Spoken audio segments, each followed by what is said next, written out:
Today in Sudbury, Ontario's official launch of the $500 million Critical Minerals Processing Fund. It was a fund first announced in the 2025 budget. CTV's Alan Everson has the details.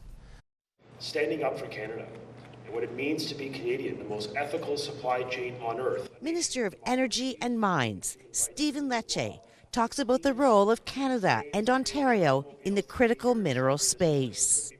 We are finally ending the ripping and shipping of Canada's ethical resources. We're keeping them in this country to be processed so that we create value-added jobs. This is about repatriating investment away from the US, away from Europe, where so many of the value-added investments leave the country.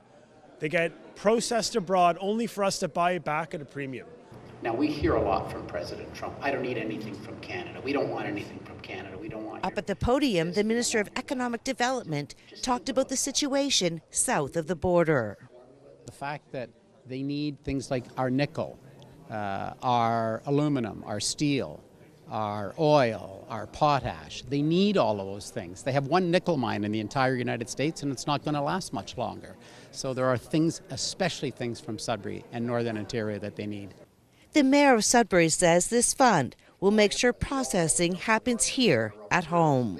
We all want to see the added value here, right? We don't want to see our materials that we extract from the ground shipped elsewhere around the world. We want to see those jobs stay here, those minerals, those critical minerals stay here and be transformed here, and that's what this is about.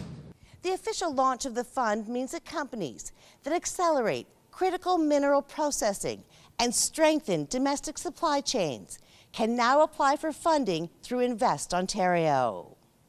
Alan Everson, CTV News, Sudbury.